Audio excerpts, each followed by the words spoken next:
जय हिंद दोस्तों, हम आपके सामने फिर हाजिर हैं। जैसा कि हम आपको बता रहे थे कि अपन ये वाली जो 7 पुस्तकें हैं इसको कंप्लीट कर रहे हैं ताकि आप लोगों को एक बेसिक आइडिया मिल जाए फील्ड से रिलेटेड और जो आपकी थ्योरी है उससे रिलेटेड। ठीक है, तो इसमें हमारे पास 7 पुस्तकें हैं। MPLRC 1959 और अन्य नियम, नवीन भू अभिलेख नियमावली, तरतीब कागजात, सर्वेक्षण की तकनीकें, कृषि एवं कृषि सांख्यिकी, विविध विषयों का सम्यक ज्ञान और कर्मयोगी के रूप में पटवारी। ठीक है, इसमें से हम तरतीब और कागजात बता चुके हैं, जिसमें हमने बुक से ज़्यादा आपको बढ़कर लगभग 20 पत्रकों के बारे में, 20 चिट्ठों के बारे में, 20 कागजातों के बारे में बताया था, जो वर्तमान में मतलब वर्तमान में नहीं, जो विभाग के अंतर्गत लगते हैं या समय समय पर जारी होते हैं कृषि वर्ष पूर्ण होने के बाद। हालांकि ये जो है अब ख़त्म हो गया है क्योंकि अब सब कुछ ऑनलाइन उपलब्ध है। कृषि एवं कृषि सांख्यिकी हम आपको बता चुके हैं। इसमें हमने कृषि के बारे में, कृषि उपकरणों के बारे में, सिंचाई के बारे में, सिंचाई के साधनों के बारे में, मिट्टी के बारे में विस्तृत जानकारी दी है। साथ ही हमने इसमें सांख्यिकी विभिन्न पत्रकों के बारे में बताया था। जल्द ही इसका एक अलग से सिंगल वीडियो जो फसल कटाई प्रयोग, TRS जाँच, वैज्ञानिक पद्धति और न्यायाधीश पद्धति के ऊपर है, वो हम लेकर आएंगे। ठीक है, आज जो हम आपको बता रहे हैं वो हम बता रहे हैं कर्मयोगी के रूप में पटवारी, ये वाला। ठीक है, इसके साथ हमारी 3 कंप्लीट हो जाएंगी बुक्स। चौथी हम कोशिश करेंगे आपको विविध विषयों के बारे में जानकारी देने की, उसके बाद सर्वेक्षण की तकनीक, फिर नियमावली और लास्ट में MPLRC। चलो तो चलिए शुरू करते हैं। कर्मयोगी के रूप में पटवारी। तो कर्मयोगी देखिए, मोदी जी द्वारा ये लागू किया गया है 2020 में, जिसके तहत IGOT करके एक ऐप भी उपलब्ध है, एक वेबसाइट भी उपलब्ध है। इसमें आप सरकारी जो आपकी एम्प्लॉय आईडी है या सरकारी ईमेल आईडी है उससे आप लॉगिन करके देख सकते हैं। तो इसमें विभिन्न प्रकार के, विभिन्न आयामों के जो है प्रेजेंटेशंस और वीडियोस दिए हुए हैं, जिसके माध्यम से एक बताया है कि एक अच्छे एनवायरनमेंट में एक गुड गवर्नेंस क्या है, डिजिटल गवर्नेंस क्या है, इसके बारे में है ये। ठीक है, तो उसी को संदर्भ में रखते हुए पटवारी या राजस्व विभाग में करने वाले कर्मचारी भी कैसे कर्मयोगी बन सकते हैं। सबसे पहले कर्मयोगी का मतलब आप समझिए, कर्म योगी, कर्म प्लस योगी, यानी कि आपको उसी प्रकार से जैसे एक योगी होता है शांत, है ना, ज्ञानवान और सुदृढ़, वैसे ही आपको इसमें भी अपने कर्म को करना है। ठीक है, इसको इन्होंने 3 भागों में बांटा हुआ है। एक है पटवारी का आम नागरिक से संवाद, दूसरा है नागरिक केंद्रित सेवाओं की पात्र व्यक्तियों तक पहुंच समय सीमा में सुनिश्चित कराना, तीसरा है कार्य प्रणाली में परानुभूति, यानी कि जो कार्य प्रणाली है, आपका वर्किंग कल्चर है, उसको कैसे हमको इजी करना है और उसको सिंपैथेटिक रखना है। ठीक है, तो सबसे पहले हम करते हैं पटवारी का आम नागरिक से संवाद।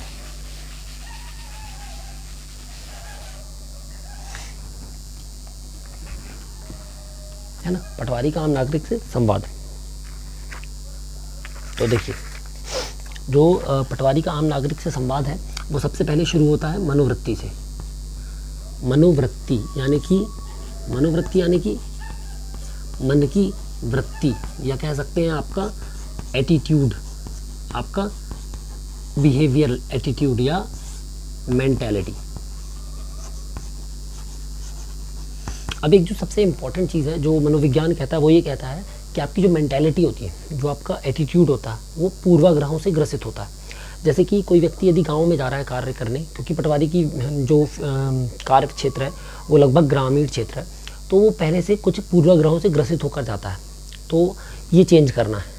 ये जो इसमें कर्मयोगी का टॉपिक है वो ये कहता है सबसे पहले तो आपको अपने आप को ज़ीरो लेकर जाना है, अपने आप को बिल्कुल पॉजिटिव लेकर जाना है, अपने आप को बिल्कुल एम्प्टी लेकर जाना है। यदि आप पहले से कुछ सोच कर जाएंगे कि ऐसा होता है, वहाँ पर ऐसा होगा, वहाँ पर, तो आपको काम करने में कठिनाइयाँ होंगी, है ना। कोई भी जो प्रीसेट्स हैं पहले से दिमाग में, उनको क्लियर करके हमको जाना है। तो जो मनोवृत्ति होनी चाहिए वो कैसी होनी चाहिए, बिल्कुल क्लियर होनी चाहिए, क्लीन होनी चाहिए। और उसके जो 4 टूल्स हैं, कौन कौन से टूल्स हैं उसके, पहला टूल है इसका, वो है इंस्पिरेशन या प्रेरणात्मक।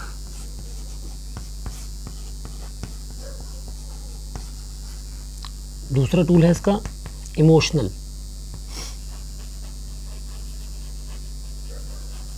या भावनात्मक।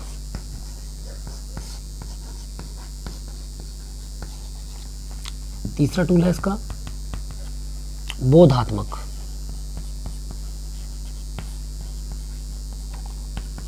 या फिर कह सकते हैं आप इसको रियलाइजेशन, जो रियलिटी है, जिस चीज़ का हमको बोध है, ठीक है। अच्छा थोड़ा सा आगे पीछे हो गया, कोई बात नहीं।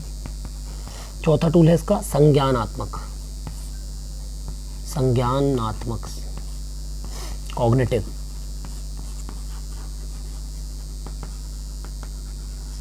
ठीक है, तो ये इसके बेसिक 4 टूल हैं। और अब जब हम फील्ड पर जा रहे हैं तो जो हमारे सेट है माइंड में, जेंडर्स को लेके, क्लास को लेके, कास्ट को लेके, रिलीजन्स को लेकर, एजेस को लेकर, वो सब ज़ीरो होना चाहिए। ठीक है, तब हम इन 4 पहलुओं पर काम करते हुए, इन 4 पहलुओं को फोकस करते हुए ईजिली कार्य कर पाएंगे। तो इसी में जो हमारा सबसे पहली मनोवृत्ति आती है वो आती है EI। अभी तक आप लोग AI आप लोगों ने पढ़ा होगा, आर्टिफिशियल इंटेलिजेंसी, है ना, ये सबसे ज़्यादा जो चल रहा है इस समय। लेकिन इससे भी ज़्यादा महत्वपूर्ण है EI, इमोशनल इंटेलिजेंस, संवेगात्मक बुद्धि, है ना। आपकी जो बुद्धि है वो इमोशनली बैलेंस्ड होनी चाहिए। यदि आप फील्ड पर जाकर अननेसेसरी इमोशनल हो रहे हैं, अननेसेसरी का मतलब होता है आपको इमोशनल होना है लेकिन प्रैक्टिकली इमोशनल होना है। इमोशंस के बहाव में आकर आपको डिसीजन लेना है, लेकिन ऐसे इमोशनल नहीं होना है कि आपको डिसीजन लेने में ही कठिनाई होने लगे। तो ये होता है सबसे इंपॉर्टेंट इमोशनल इंटेलिजेंस, यानी अपने इमोशंस को इंटेलिजेंटली कैसे बैलेंस करना और कैसे उसको यूज़ करना।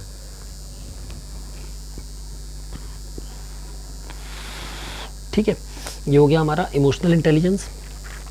इसके बाद बेसिक जो है इसका जो है सबसे इम्पोर्टेंट यूज़ क्या है, जब आप फील्ड पर जाएंगे ना तो आप देखेंगे कि बहुत ज़्यादा डिवास्टेटेड, बहुत ज़्यादा फ्रस्ट्रेटेड, बहुत ज़्यादा विक्टिमाइज्ड पीपल आपको देखने को मिलेंगे जो परेशान है काफ़ी समय से। तो वहाँ पर आपको अपना संवेगात्मक जो है बुद्धि का इस्तेमाल करना है, आपको इमोशनली चीज़ों को बैलेंस करना है, सुनना ज़्यादा है। ठीक है, जब आप सुनेंगे ज़्यादा, जब आप समझेंगे ज़्यादा, तो आपको डिसीजन लेने में थोड़ा सा आसानी होगी और रैशनलाइज आप प्रॉपर कर पाएंगे।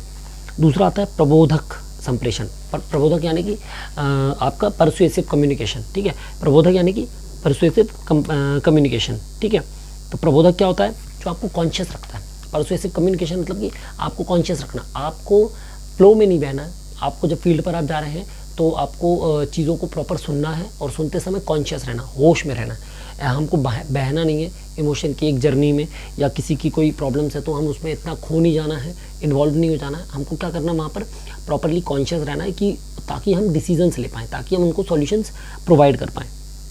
ठीक है, इसका सबसे इंपॉर्टेंट क्या है कि ये कंडीशनल होता है। आप जब मौके पर जा रहे हैं, जब आप चीज़ों को देख रहे हैं, जब आपके पास प्रॉब्लम्स आ रही हैं कंटिन्यू, तो उन प्रॉब्लम्स को रीड करते आना चाहिए, उन प्रॉब्लम्स को डील करते आना चाहिए। तो वो किससे आता है, आपका कम्युनिकेशन से, प्रबोधक संप्रेषण से।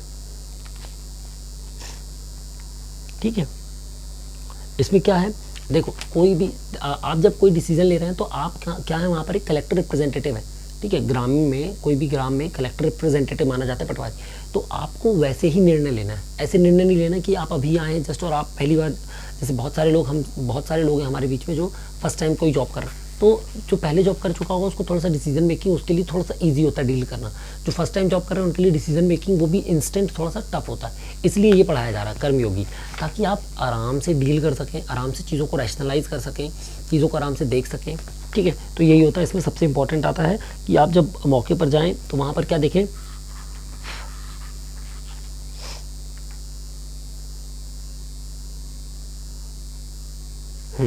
इसमें जो सबसे इम्पॉर्टेंट है प्रबोधक संप्रेषण में वो ये है कि आप जब कम्युनिकेशन कर रहे हैं तो आपको अनुपालन करना है, एक क्या करना है, प्रिटेंड करना है।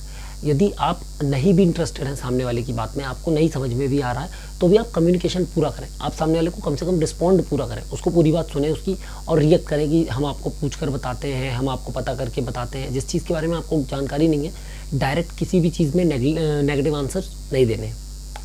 फिर आता है आत्मविश्वास। ठीक है, हमने 2 चीज़ें देखी, कौन कौन सी,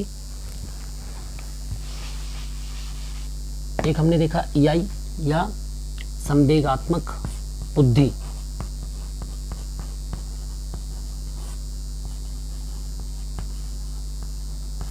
ठीक है। दूसरा हमने देखा परसुएसिव कम्युनिकेशन यानी कि प्रबोधक संप्रेषण।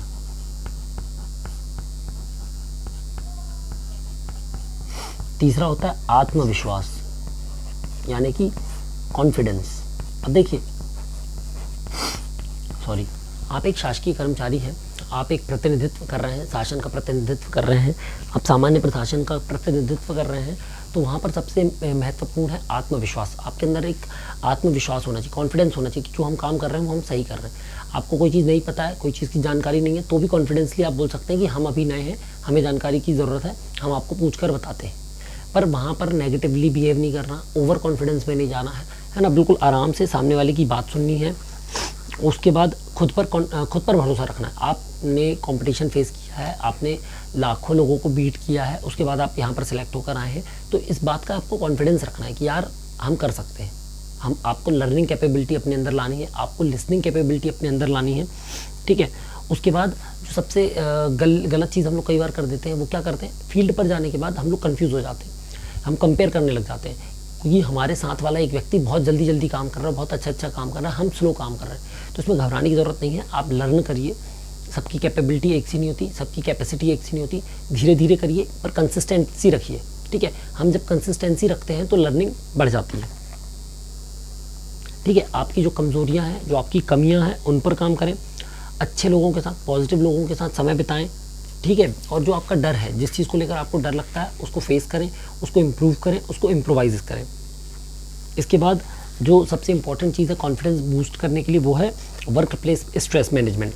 तो वर्क प्लेस पे जब आप काम करते हैं, किसी वर्क प्लेस पे जब आप काम करते हैं किसी स्थल पे, तो वहाँ पर वर्क प्लेस का स्ट्रेस आता है। उसको दूर करने के लिए क्या कहता है कर्मयोगी में, सबसे पहले तो आप क्या करें, स्मॉल इंटरवल्स में काम करें। मतलब ऐसा नहीं कि हम बैठे सुबह 10 बजे से तो हम लगातार 6 बजे तक काम कर रहे हैं। बीच बीच में 10 मिनट का, 15 मिनट का ब्रेक लीजिए, चाय पीजिए, पानी पीजिए, वॉक कीजिए, ठीक है, मोबाइल चला लीजिए थोड़ा सा, तो 15-15 मिनट का बीच बीच में गैप लीजिए, जब आपके अंदर मोनोटोनी आने लगे, ताकि चिड़चिड़ाहट ना रहे, दिमाग में टेंशन ना बने, ठीक है।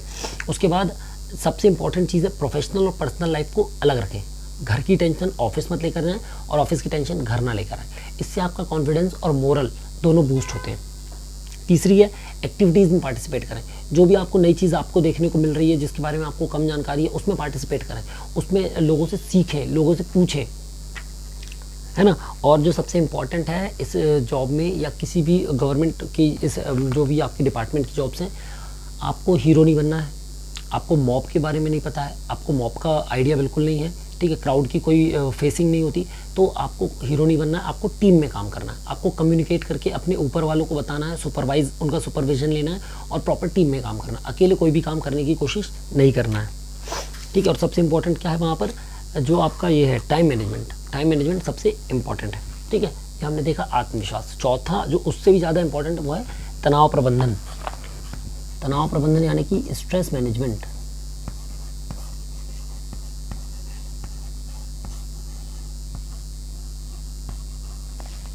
तनाव प्रबंधन यानी स्ट्रेस मैनेजमेंट, ठीक है। अब स्ट्रेस मैनेजमेंट क्या कहता है कि जो स्ट्रेस होता है, तनाव होता है, वो काम करने में बहुत कठिनाई पैदा करता है, ठीक है। अब देखिए स्ट्रेस भी 2 प्रकार का होता है। क्या होता है स्ट्रेस 2 प्रकार का? सबसे पहले तो तनाव होता क्या, तनाव होता है जब हमारा मन अशांत हो जाए, जब हम निर्णय लेने की क्षमता हमारे अंदर से चली जाए, जब हम कुछ भी सोचने समझने की शक्ति हमारे अंदर से चले जाए, जब हम जज ना कर पाएँ सही क्या है गलत क्या है, जब हम किसी फोकस ना कर पाएँ कहीं पर, ठीक है, तो वो होता है तनाव या स्ट्रेस। तो उसको दूर करने के लिए सबसे पहले तो इसके 2 हैं, एक पॉजिटिव एक नेगेटिव। तो पॉजिटिव स्ट्रेस क्या होता है, वर्क का स्ट्रेस होना। हमको एक माइंड में स्ट्रेस है कि हमको ये काम टाइम से ख़त्म करना है, हमको ये टाइम जल्दी ख़त्म करना, हमको इसका काम सही समय से करना, हमको ये काम सही करना, ये पॉजिटिव स्ट्रेस है। दूसरा होता है नेगेटिव स्ट्रेस, हम जज नहीं कर पा रहे हैं, हम इरिटेट हो रहे हैं, फ्रस्ट्रेट हो रहे हैं, ठीक है। तो वो वाला जो स्ट्रेस होता है वो नुकसानदायक हो जाता है। तो उसके सबसे ज़्यादा लक्षण क्या है, इसके बेसिक लक्षण क्या है, आपको नींद नहीं आ रही टाइम से, आपको भूख नहीं लग रही है, या आप खाना खा रहे हैं तो आपको याद नहीं रह रहा है, मेमोरी का लॉस हो रहा है, ठीक है। इसके बाद चिड़चिड़ाहट आ रही है, आप कोई काम 15 मिनट 20 मिनट से ज़्यादा नहीं कर पा रहे हैं, आपका फोकस खत्म हो रहा है, आपको जो पसंद की चीज़ें हैं वो भी अच्छी नहीं लग रही हैं, आप लोगों के साथ बैठ रहे हैं तो आपको लोगों की बातें सुनने में बड़ा अजीब सा लग रहा है, ठीक है। और आप किसी प्रकार से वो हो रहे हैं, ड्रग एडिक्ट हो रहे हैं, और फैमिली मेम्बर से, फ्रेंड से और आपके जो कलीग्स हैं इनसे डिस्टेंस क्रिएट कर रहे हैं, ये सब स्ट्रेस के लक्षण होते हैं। तो उसको दूर करने के लिए क्या है, सबसे पहले तो पॉजिटिव सोचिए, अच्छा खाना खाइए, अच्छी नींद लीजिए, अच्छा एक्सरसाइज करिए, ठीक है, अच्छी डाइट लीजिए, बीच बीच में गैप लीजिए, आपको जो अच्छा लगता है मूवीज़ देखना, घूमना, ब्रेक्स लीजिए प्रॉपर, ठीक है, लीव्स का उपयोग करें, टाइम टेबल बनाएं और अच्छा खाना खाएं, हेल्दी डाइट रखें। इस तरीके से आपका क्या हो जाएगा, स्ट्रेस मैनेजमेंट आपका सॉल्व हो जाएगा। तो ये तो है पहला चैप्टर हमने खत्म किया, कौन सा, पटवारी का आम नागरिक से संवाद। तो जब आप आम नागरिक से संवाद करेंगे तो ये सारी चीज़ें आपके काम आती हैं। तो जब ये सारी चीज़ों को आप फोकस करके काम करते हैं तो आपका काम करना ईजी हो जाता है, उनसे कम्युनिकेशन करना ईजी हो जाता है। जब आप उनसे कम्युनिकेशन अच्छे से कर रहे हैं तो आप काम और अच्छे से कर पाएंगे। ठीक है, ये हो गया हमारा पहला, पटवारी का आम नागरिक से संवाद। एटीट्यूड अच्छा रखना है, मेंटेलिटी अच्छी रखनी है, जिसके कारण आपका जो कम्युनिकेशन हो किसी किसान से, किसी ग्रामीण से तो कैसा हो, इंस्पिरेशनल हो, फिर इमोशनल हो, रियलाइजेशन में हो और संज्ञान कॉग्निटिव हो, यानी कि संज्ञान में हो, प्रॉपर जानकारी के साथ। अब इसी पे आता है हमारा दूसरा टॉपिक। क्या कहता है हमारा दूसरा टॉपिक? दूसरा टॉपिक कहता है नागरिक केंद्रित सेवाओं की पात्र व्यक्तियों तक पहुंच। नागरिक केंद्रित सेवाओं की पात्र व्यक्तियों तक पहुंच।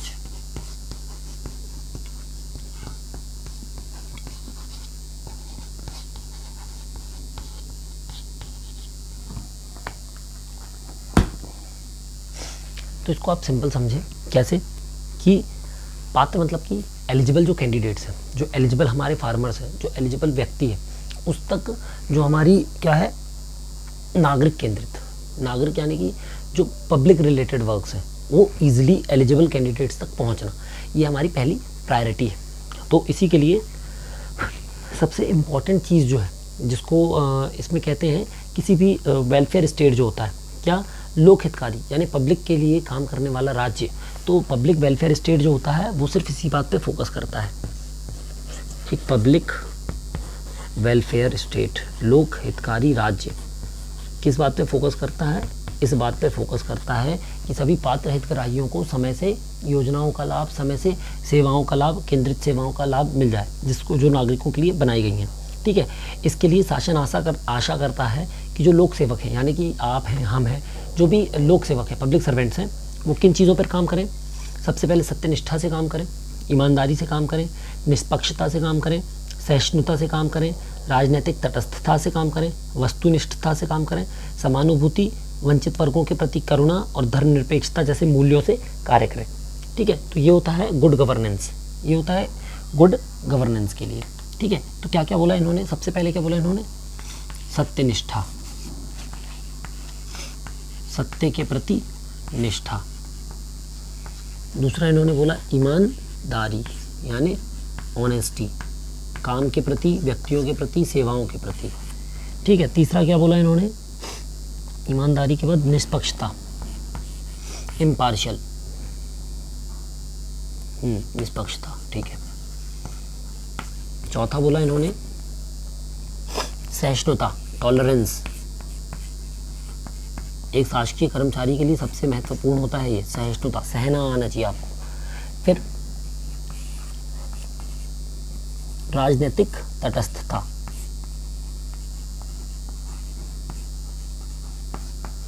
है ना, हम शासकीय कर्मचारी हैं, हमारा कोई राजनीतिक मत नहीं होता डायरेक्ट, हम क्या करते हैं, जो शासन निर्णय देती है उसका पालन करते हैं। फिर वस्तुनिष्ठता और समानुभूति,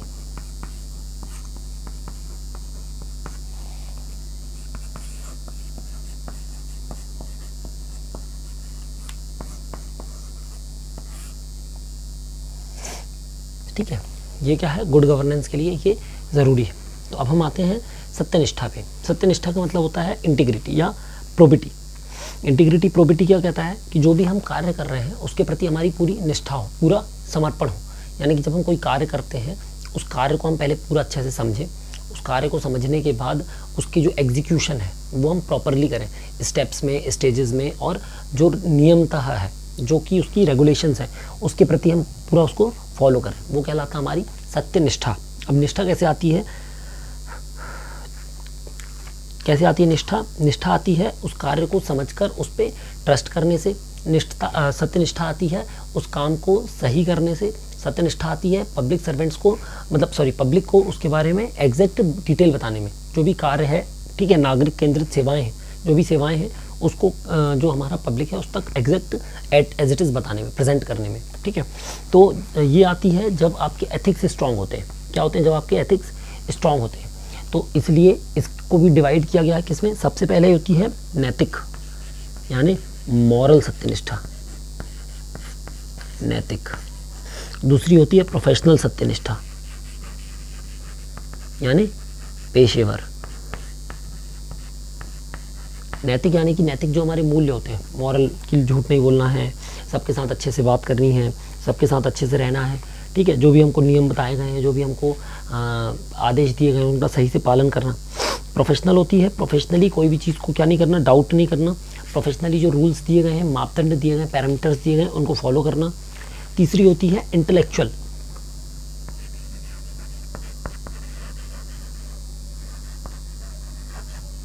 बौद्धिक,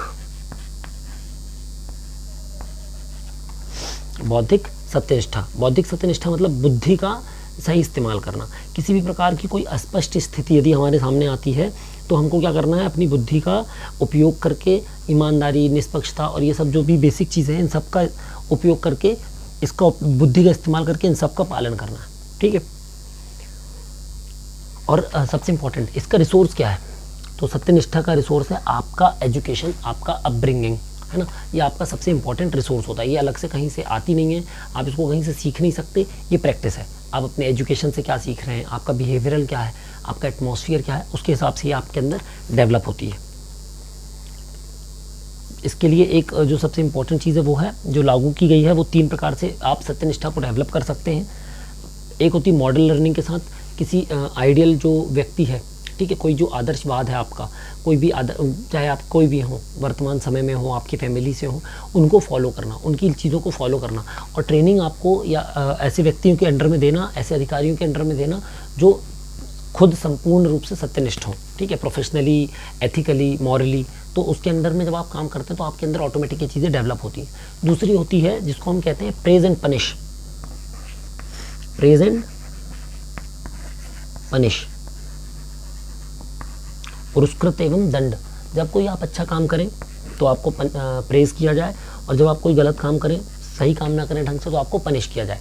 ये रणनीति बहुत इंपॉर्टेंट है, इससे सत्यनिष्ठा आराम से डेवलप होती है, ठीक है। ये हो गया। अब इसके बाद आती है ईमानदारी। ईमानदारी का मतलब होता है आप किसी का भी कास्ट, जेंडर, रीजन, रिलीजन, ठीक है, रेसिज्म, ये सब देखकर कोई भी निर्णय नहीं लेंगे। आप जो भी निर्णय लेंगे आप उसको अपना एक सबको इक्वली ट्रीट करेंगे। आपको जो काम दिया जा रहा है आप उसको इक्वली करेंगे, टाइमली करेंगे। निष्पक्षता सेम चीज़ है कि आप जब कोई चीज़ ईमानदारी से कर रहे हैं और आप भेदभाव नहीं कर रहे हैं किसी भी व्यक्ति के बीच में, पुअर है, रिच है ना, कास्ट क्या है उसकी, कैटेगरी क्या है उसकी, जेंडर क्या है उसका, बैकग्राउंड क्या है उसका, ये सब छोड़कर आप जो कॉज है, जो रीज़न है जिसके लिए वो आपके पास एप्लीकेंट है, वो उसको सॉल्व करना। फिर इसी में आता है आपका निष्पक्षता और ईमानदारी से निकल के आती है उत्तरदायित्व एवं जवाबदेहिता। उत्तरदायित्व यानी कि आंसरेबिलिटी। जब आप जवाबदेहिता, जवाबदेहिता मतलब आंसरेबिलिटी। जब आप किसी चीज़ के प्रति आंसरेबल है, जब आपको कोई काम दिया गया और उसके होने या नहीं होने के लिए केवल आप ही आंसरेबल होंगे, वहाँ से आती है आंसरेबिलिटी। तो जब आपकी आंसरेबिलिटी बढ़ा दी जाए तो आपके अंदर ऑटोमेटिकली सेकंड जो अकाउंटेबिलिटी है वो बढ़ जाती है। अकाउंटेबिलिटी बढ़ जाने से रिस्पॉन्सिबिलिटी ऑटोमेटिक सही होने लगती है, ठीक है। तो हम कोई भी कार्य करने के लिए, इसमें बोलता है आपको कर्मयोगी में कि आपके अंदर 2 चीज़ डेवलप होनी चाहिए। एक होती है अकाउंटेबिलिटी, दूसरी डेवलप होनी चाहिए आंसरेबिलिटी। जब आप किसी भी कार्य के लिए आंसरेबल होते हैं, अकाउंटेबल हो जाते हैं, तो आपके अंदर ये चीज़ें डेवलप हो जाती हैं, ठीक है। अब देखिए इसमें इन्होंने बोला है कि राजस्व विभाग के उत्तरदायित्व क्या है। आप किन कार्यों के लिए मुख्य रूप से, पटवारी जो हैं वो मुख्य रूप से किन कार्यों के लिए उत्तरदायित्व है। तो सबसे पहला है भूमि संबंधित कार्य, जिसमें भूमि का नाम, किसानों का नाम जोड़ना, भूभाटक लगान लेना। दूसरा काम है हस्तांतरण, यानी कि नाम परिवर्तन करना। तीसरा काम है भूमि में किसी प्रकार का कोई सुधार करना या कृषि संबंधी कोई सुधार करना। फिर भूमिहीन, जिनके पास कोई भूमि नहीं है, उनको भूमि की बसाहट देना। फिर अगला काम है प्रतिपाल्य अधिकरण करना। फिर भारग्रस्त करना, कोई भार है किसी के ऊपर, किसी ज़मीन के ऊपर, उसको दर्ज करना, या कोई भार वो नहीं दे पाया, बैंक द्वारा उसको कुर्क करवाना। स्थानीय उपकरों उपकर या भू राजस्व की वसूली करना, ग्राम और वन ग्राम राजस्व ग्राम या अन्य ग्रामों का प्रबंधन करना, ठीक है। फिर कृषि श्रमिकों को जो बेरोजगार हैं उनको अपूर्ण रोजगारी प्रदान करवाना, फिर अग्नि, बाढ़, भूकंप आदि से सहायता प्रदान करवाना, निदान देना, भू अर्जन करवाना, साहूकार जिसमें पंजीयन होता है उनका पंजीयन करवाना, कृषि आय पर कर, कृषि भूमि के उत्तराधिकारी के विषय में कर, कृषि भूमि के विषय में संपत्ति का शुल्क, ठीक है। संभागों, जिलों और तहसीलों का परिसीमन समय समय पर, फिर भूमि सुधार, कृषि जोत उच्चतम सीमा, अधिकार अभिलेख तैयार करवाना, भू राजस्व का निर्धारण कराना, निस्तार का प्रयोजन बनाना, बंदोबस्त करना समय समय पर, भूकर का सर्वेक्षण करना, माफ़ी, भूमि पुनर्ग्रहित करना, श्मशान और कब्रिस्तान के लिए भूमि का आरक्षण करवाना, भारतीय भू परिमाप, त्रिकोणमिति भू परिमापन, खातों की चकबंदी करना, डायवर्जन कराना,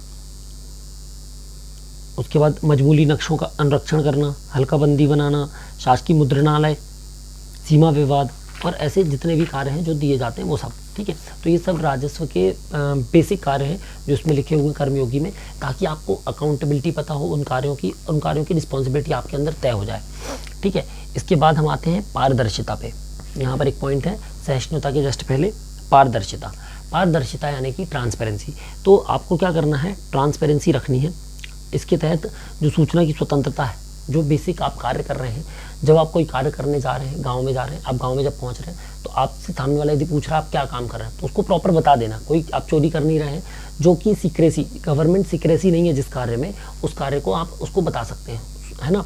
सूचना की जो स्वतंत्रता है उसके तहत आप उसको सही सही बता सकते हैं आप क्या कर रहे हैं। जो आसपास के लोग हैं उनको भी डिटेल में आप बता सकते हैं। ऐसा कोई कार्य आप नहीं कर रहे हैं जो गलत है तो आप बिल्कुल वहाँ पर ट्रांसपेरेंसी रखेंगे।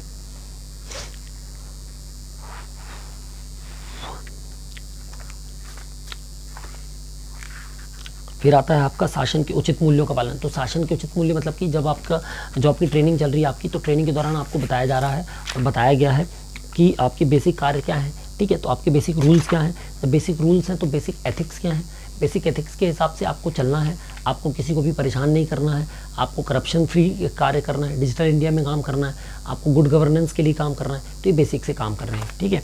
इसकी ज़रूरत क्यों है, इसकी ज़रूरत इसलिए है क्योंकि वर्तमान समय में डिजिटलाइज्ड हो गया है और जो हमारे बुनियादी मूल्य हैं, बेसिक हमारे जो प्रिंसिपल्स हैं, उस पर काम करने से काम जल्दी होता है, समय से होता है और कोई भी जो हमारा किसान है, जो हमारा आवेदक है, जो हमारी नागरिक हैं, वो परेशान नहीं होते, ठीक है। इसके बाद भ्रष्टाचार। तो भ्रष्टाचार जो है वो क्या है, बहुत लोगों के मन में एक बहुत भ्रांति है इसको लेकर। भ्रष्टाचार का मतलब है शासन द्वारा दिए गए किसी कार्य के लिए यदि आपको जिस कार्य करने के लिए वेतन मिल रही है उस कार्य को करने के लिए अलग से किसी प्रकार का कोई लाभ स्वीकार करना, ठीक है, या स्वीकार करने के लिए हामी भरना करप्शन है। यानी कि आपको गवर्नमेंट जिस चीज़ के लिए बाकायदा कार्य कर रहे हैं आप, जो आपका बेसिक कार्य है, उस कार्य के लिए आपको किसी भी प्रकार का ना तो कोई लाभ स्वीकार करना है ना उसकी मांग करनी है, ठीक है। आपको केवल कार्य करना है और समय से कार्य करना है बिना किसी दबाव के।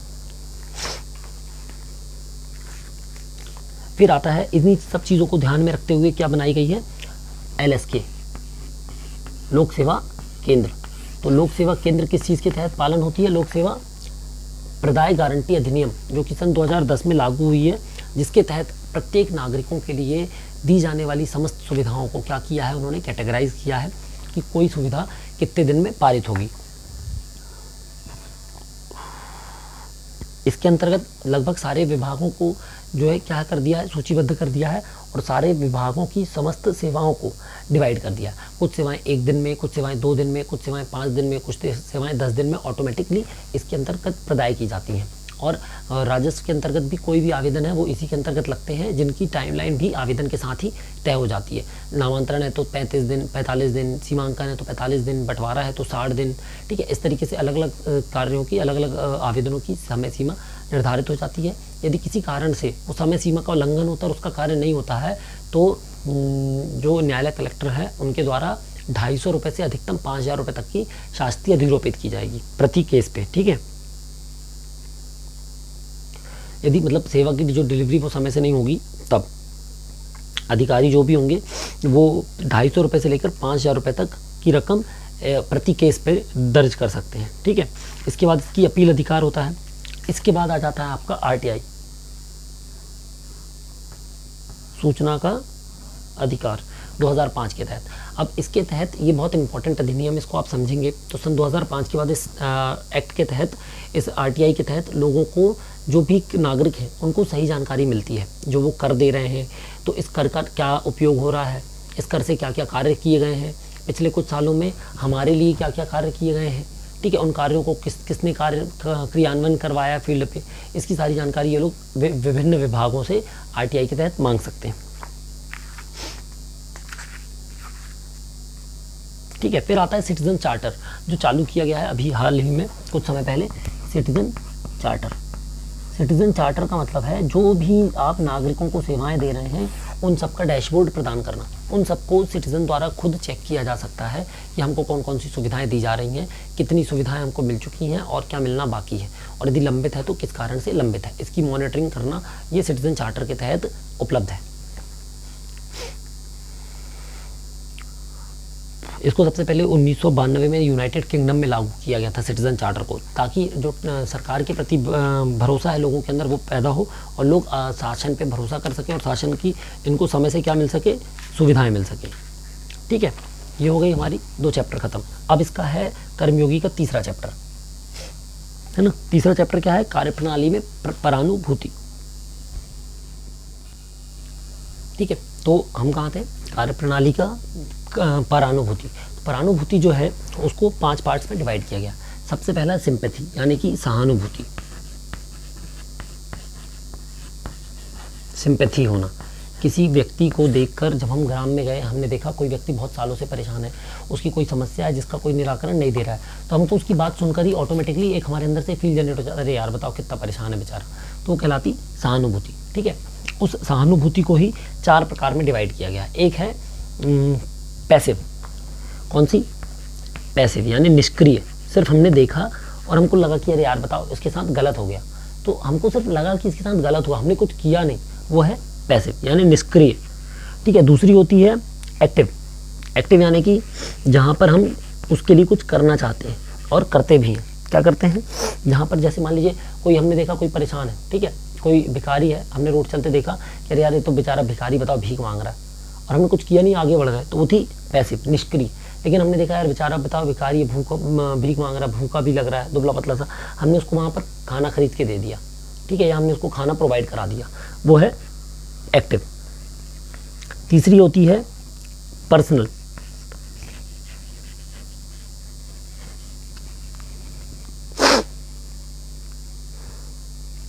ठीक है, पर्सनल मतलब कि जब हम क्या करते हैं, कोई घटना घट जाए किसी के साथ, मान लो कोई एक्सीडेंट हो गया उसके साथ, तो हम उसको उठाकर अपनी गाड़ी से ले जा रहे हैं, हम उसको सर्विस प्रोवाइड करा रहे हैं, वो है पर्सनल।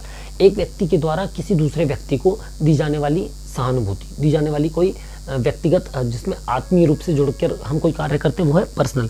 चौथी होती है कलेक्टिव। कलेक्टिव मतलब सामाजिक रूप से, सामूहिक रूप से। मान लीजिए मोहल्ले में कोई घटना घट गई और हम लोग सब इकट्ठे करके चंदा करके उनकी मदद कर रहे हैं, तो वह है कलेक्टिव सिंपैथी। ठीक है, तो 4 तरीके की सहानुभूति हमको फील्ड पर रखनी है, मतलब 4 तरीके की सहानुभूति हमको फील्ड पर देखने के लिए मिलेंगी। कुछ हो गया, हमने देखा कि कोई किसान के साथ कोई घटना घट गई, हम वहाँ पर कुछ नहीं कर सकते, तो वहाँ पर हमारे अंदर कौन सी सिंपैथी आ गई, पैसिव। लेकिन हमने देखा यार हम तो कुछ कर सकते हैं, हम उसकी मदद कर रहे हैं खुद से, तो वो है एक्टिव। एक जहाँ पर हम शासन से हटकर, लोक सेवक से हटकर हम पर्सनल उसकी लेवल पे हेल्प कर रहे हैं ताकि उसको नुकसान ना हो, वो है पर्सनल। और एक हम वहाँ पर कलेक्टिव सिंपैथी जनरेट करवा रहे हैं कि किसी का बहुत बड़ा नुकसान हो गया है जिसकी भरपाई एक बार में एक जन नहीं कर सकता, तो हमने वहाँ पर क्या किया, कलेक्टिव काम करवा दिया, वो हो गई सबके साथ मिलकर करवाई जाने वाली कलेक्टिव। ठीक है, अब देखिए सिंपैथी की ज़रूरत क्या है। यदि सिंपैथी नहीं है, सहानुभूति किसी पटवारी के अंदर नहीं है, तो जब वो फील्ड पर जाएगा ना, तो उसको पहले से जो प्रीसेट है उसके दिमाग में, वो उसको लेकर निर्णय ले लेगा। लेकिन यदि उसके अंदर ये सिंपैथी जनरेट होती है, वो इन चारों में से किसी भी जो कि कंडीशनल सिंपैथी जनरेट हो रही है, यदि वो उसके अंदर जनरेट होगी, तो उसको डिसीजन लेना थोड़ा सा आसान होगा और वो गलत डिसीजन नहीं लेगा, है ना। हम पहले से सोच करके कि अरे गाँव में तो ऐसे ही होता है, बुजुर्ग है तो ऐसे ही होगा, महिला है तो ऐसी होगी, यदि ये सोच कर जाएंगे तो डिसीजन लेने में दिक्कत आती है। इसलिए गाँव जाना है, हमको उनकी बातें सुननी है। जब हम सुनेंगे तो हमारे अंदर क्या जनरेट होगी, ऑटोमेटिकली सहानुभूति। क्या जनरेट होगी ऑटोमेटिकली, सहानुभूति। और फिर सहानुभूति जनरेट होने के बाद हम उस हिसाब से क्या ले सकेंगे, निर्णय। दूसरी होती है समानुभूति।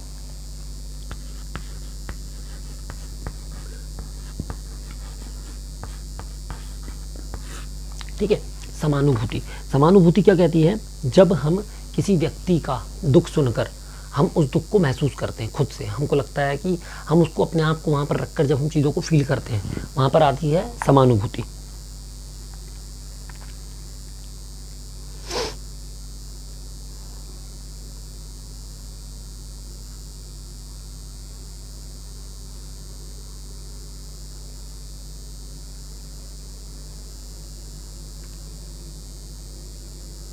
ठीक है, समानुभूति मतलब क्या है? समानुभूति का सीधा सा मतलब होता है सहानुभूति। देखिए ऐसे समझिए कि हमने किसी व्यक्ति को दुखी देखा, हमने उसकी मदद की नहीं की, हमने दुखी देखा, हमको लगा उसका मदद करनी चाहिए, वहाँ पर जनरेट हुई सहानुभूति। हमने किसी को दुखी देखा और उसको दुख को हमने इतना ज़्यादा फील कर लिया कि हमको समझ में आया कि यदि हम होते उसकी जगह तो हमको कितना दुख होता, क्या शायद हम वो सहन भी नहीं कर पाते, तो हम वहाँ पर उसकी उस फील से हेल्प करने जा रहे हैं, वो है समानुभूति। ठीक है, सहानुभूति और समानुभूति में यही अंतर है। समानुभूति में मतलब यदि तो इसलिए जब हम कोई डिसीजन ले रहे हैं तो हमको हमेशा अपने आप को उसकी जगह पर रखकर डिसीजन लेना है। हमको ये सोचकर डिसीजन लेना है कि यदि हम उसकी जगह पे होते तो हमारे साथ क्या होना चाहिए। ठीक है, तो वहाँ पर समानुभूति का निर्णय आता है। फिर आता है परानुभूति।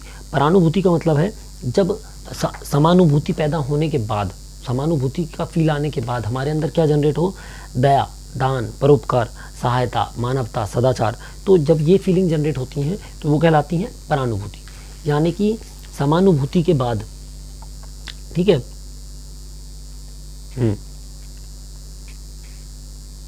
समानुभूति के बाद हमारे अंदर क्या जनरेट हो रही है, फीलिंग्स किसी कार्य को करने के प्रति।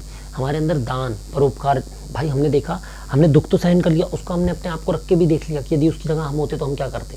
ठीक है, तो हमको अनुभूति तो आ गई, लेकिन अब जब हमारे अंदर वो भाव इतना बढ़ गया यार नहीं, हमको तो इसका काम करना है।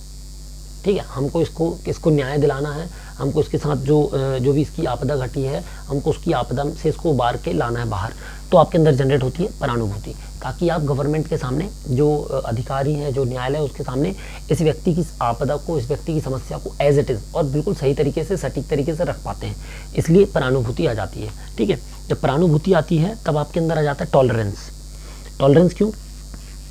देखिए, जब आप मौके पर जाएंगे आप देखेंगे बहुत ज़्यादा समस्याएं हैं, लोग बोल रहे हैं, तो कई बार इमोशनल होकर आदमी बोलते बोलते बहुत कुछ बोल चुका होता है। क्यों बोल चुका होता है? क्योंकि वो इस स्टेज पर आ चुका है, वो इतना सहन कर चुका है, उसकी जब कोई प्रॉब्लम्स नहीं सुनी गई, जब उसको सॉल्यूशंस नहीं मिले, तब वो जो होता है इरिटेट हो जाता है, फ्रस्ट्रेट हो जाता है। तो उस कंडीशन में आपको रिएक्ट नहीं करना, आपको सिर्फ रिस्पॉन्ड करना है। रिएक्ट करने का मतलब है उसकी क्रिया पे प्रतिक्रिया देना, तो आपको प्रतिक्रिया नहीं देना, आपको केवल रिस्पॉन्ड करना है। रिस्पॉन्ड मतलब कि हाँ ठीक है, अच्छा परेशान है, ठीक है, क्या हो सकता है, हम देखते हैं, हम करवाते हैं, ये है रिस्पॉन्ड। तो आपके अंदर वो तभी आएगा जब आपके अंदर क्या हो, टॉलरेंस हो। टॉलरेंस से क्या होता है, आपके अंदर एक पेशेंस डेवलप होता है। पेशेंस डेवलप होने के कारण आपके अंदर कॉन्फिडेंस बूस्टअप होता है। कॉन्फिडेंस बूस्टअप होने के कारण डिसीजन मेकिंग अच्छी होती है। ठीक है, इसके बाद आ जाता है फील, यानी संवेदना। आप संवेदनहीन होकर कोई निर्णय नहीं ले सकते। आपके अंदर जब तक संवेदना है तब तक आप कभी गलत निर्णय नहीं लेंगे, क्योंकि आप फील कर पा रहे हैं कि वो व्यक्ति कितना परेशान है और उस व्यक्ति को न्याय की कितनी ज़्यादा ज़रूरत है। ठीक है, इसके बाद आ जाता है कंपैशन, यानी करुणा, जो सबसे ज़्यादा महत्वपूर्ण भाव है एज अ ह्यूमन बीइंग। एक मानव होने के नाते, एक इंसान होने के नाते आपके अंदर जो सबसे महत्वपूर्ण भाव है वो है करुणा का। करुणा का भाव जो है, लोग कहते हैं कि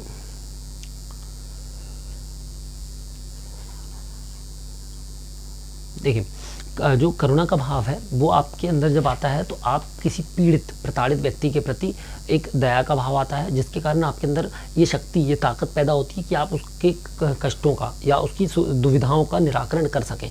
तो आप एक पटवारी होने के नाते कैसे कर सकते हैं, आप एक पटवारी होने के नाते कंपैशन को ईजिली डिलीवर कर सकते हैं, करुणा को इजीली डिलीवर कर सकते हैं। उसके आप जो नियम था, जो भी कानून था, जो नियम अनुसार जो भी कार्रवाइयाँ हैं, उसमें आप इजीली कार्य कर सकते हैं। कोई व्यक्ति परेशान है, बाढ़ग्रस्त है, किसी की फसल पूरी डूब गई है, लेकिन आपके अंदर यदि करुणा का भाव नहीं आएगा तो आप उसको एक कस्टमर मानेंगे। जैसे कि प्राइवेट कॉर्पोरेट सेक्टर में होता है ना, हाँ ठीक है, कोई LIC का एजेंट, हाँ ठीक है देख लेंगे, क्लेम लेने के लिए आदमी भटक रहा है कई सालों से। लेकिन अपने डिपार्टमेंट में ऐसा नहीं होता। रेवेन्यू में यदि कोई व्यक्ति, हमने देखा कोई बाढ़ से उसकी पूरी फसल बर्बाद हो गई है, हम RBC 6/4 का प्रकरण बनाते हैं और करुणा के साथ बनाते हैं, तो जो उसको लगभग 3 से 4 दिवस के भीतर उसको उसका लाभ मिल जाता है। ठीक है, तो यह है करुणा। तो इस तरीके से अब आप समझ गए हैं कि कर्मयोगी पटवारी का मतलब है, या कर्मयोगी के रूप में पटवारी का मतलब है कि आपको शासन द्वारा प्रदाय की गई शक्तियों के तहत आपको सत्यनिष्ठा से कार्य करना है, ईमानदारी से काम करना है, उससे अच्छे से बात करनी है, उसकी सारी बातें सुननी है। जब आप उसकी सारी बातें सुनेंगे तो आपके अंदर एक सहानुभूति जनरेट होती, समानुभूति जनरेट होती है। फिर परानुभूति होते हुए आप क्या करते हैं, उसको लाभ दिलाने में, उसके जो कार्य हैं उसको करवाने में उसकी मदद करते हैं। जितना वो परेशान था उसकी परेशानियों को कम करने में आप आगे बढ़कर कार्य करते हैं, क्योंकि आपके अंदर करुणा जनरेट होती है। ठीक है, तो इस तरीके से कर्मयोगी के रूप में आपको कार्य करना है, ताकि जो नागरिक केंद्रित सेवाएं हैं वो समय से और सीधे सीधे किसान को पहुंच सके। ठीक है, अब आशा करते हैं कि आपको कर्मयोगी का मतलब समझ में आ गया होगा, और एक पटवारी कर्मयोगी के रूप में कैसे काम कर सकता है ये भी आप समझ गए होंगे।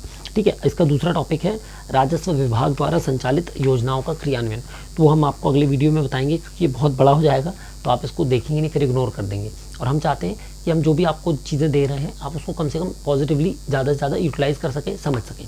ठीक है, तो हम आपको अगले वीडियो में इसका कंप्लीट करा देंगे कि कैसे विभिन्न योजनाओं का आप पालन कर सकते हैं। तब तक के लिए जय हिंद।